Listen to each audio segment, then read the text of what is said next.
la lettre. Restez connectés dans ce voyage au cœur des délices.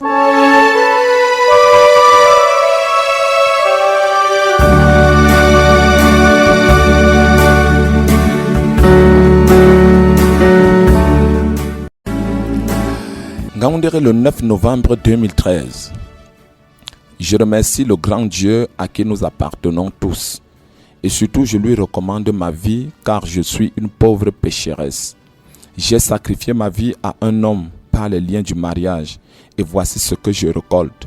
J'ai pleuré, j'ai essuyé mes larmes et j'attends mon jour pour accéder au repos. Je peine cette étoile. Je ne sais pas quel âge tu as, mais je fais confiance à l'homme de Dieu que tu es. Tolère déjà les expressions utilisées dans ce courrier. C'est un cœur meurtri qui écrit. Je ne rêvais jamais prendre un stylo et un papier, mais je sens une pression en moi. Cette étoile, j'ai 49 ans en janvier prochain. Marié depuis l'âge de 16 ans, j'ai 7 enfants. Mon premier fils a 32 ans. La fille qui suit à 30 et le reste suit. Mais tous mes enfants ont déserté la maison. Il ne reste que 2 et préfèrent vivre seuls. Je suis avec les 2 derniers. Je n'ai jamais su pourquoi. Au point où j'ai convoqué des réunions sans suite. Curieusement, 2 petits-neveux que j'encadrais sont aussi partis de la maison sans rien dire. Ça devenait sérieux. Je demande à leur père, il ne dit rien, alors qu'il connaissait ce qui se passait. Bref, j'ai décidé d'aller chez un homme de Dieu l'expliquer.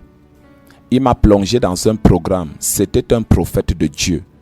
À la fin, il me dit que c'est dur ce que je vais entendre. Dieu lui a révélé ma situation. Après presque une semaine de prière, étoile, il me dit que mon mari est un homme esprit qui a couché avec tous ses enfants et les 2 neveux que j'avais. Que ça se passe comme des rêves, mais c'est réel. Il a un produit qu'il utilise et dès qu'il couche avec quelqu'un, il ferme la bouche de ce dernier et le chasse mystiquement pour que cela ne se sache pas. Alors, même ses 3 filles, il les a sodomisées et tous les enfants savent, mais ne peuvent rien dire. Cette étoile, j'ai regardé ce prophète. Dans mon esprit, j'ai dit que non, il raconte des histoires. Mais mon cœur battait. C'est alors que, troublé, je rentre et je décide de prier seul, à genoux. Pendant 3 jours et 3 nuits, j'ai un songe où je vis un film, comment mon mari couche mon premier fils. J'ai vécu tout le rapport sexuel. Je me suis réveillé en pleurant. Je pleurais dans le rêve. Cette étoile, je regarde mon mari. Mes yeux physiques voient un homme comme s'il avait une tête d'un tigre. J'ai du coup préparé un voyage chez mon premier fils, puisqu'il est à Douala. J'arrive chez lui, j'ai fait 2 jours, sans rien lui dire. Le 3e jour, je me suis mis à genoux devant lui. Il était 21h le 19 septembre dernier. Qu'il me dise ce que son père lui a fait. Il a sursauté et il m'a demandé qui m'a parlé. J'ai répondu Dieu. Étoile, première parole qui est sortie de mon fils, maman, je vais le tuer. Maman, je vais le tuer. Papa m'inoptisait et couchait avec moi. Étoile, mon fils de 32 ans a baissé sa culotte et m'a montré son derrière. Oh Jésus-Christ, tu es où? Le lendemain, j'ai pris un huissier à Douala. Mon fils a confessé tout devant lui et j'ai fait un certificat à une clinique après des tests. Je suis allé à Bamenda chez un des neveux. Lui, il me dit qu'un homme s'est mis à l'harceler à Dan pendant qu'il était ici pour coucher avec lui. Ensuite, il ne sait pas comment il a accepté finalement. Le gars est arrivé dans sa chambre et l'a inoptisé. Du coup, le gars s'est transformé devant lui et c'était mon mari, leur père. Il dit qu'il a crié dans la chambre. Papa! L'homme l'a pénétré et a couché 4 à 5 fois. Et voilà, l'homme l'a pénétré et a couché. Et l'a fait 4 à 5 fois. Et la 5e fois, l'a giflé en lui disant que s'il ouvre la bouche, il va mourir. Bref, c'est ainsi qu'il a décidé de partir de Ngaoundéré. Étoile, il faisait cette confession devant le même huissier. J'ai voyagé avec lui de Douala jusqu'à Bamenda. Je suis allé chez ma fille à Yaoundé. Étoile, elle a refusé de parler. Jusqu'aujourd'hui, elle n'a rien dit. Tout ce qu'elle m'a dit, c'est que s'il y a Dieu au ciel, papa va récolter. J'ai supplié, elle est amère.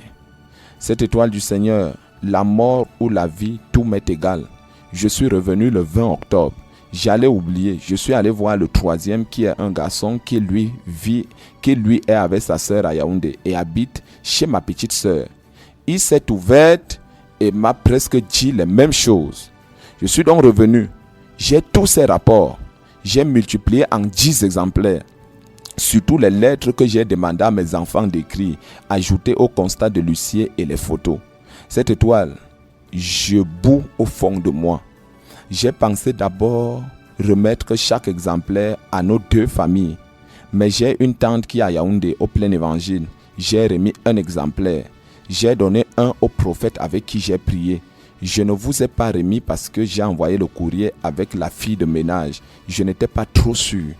Mais je vais vous remettre à main propre. Cette étoile, chaque nuit auprès de cet homme est semblable à un séjour en enfer. Si ce n'était pas vos enseignements que j'écoute depuis presque 1 mois et 10 jours, je l'aurais déjà tué. Qu'est-ce que je fais? Mon fils, qu'est-ce que je fais?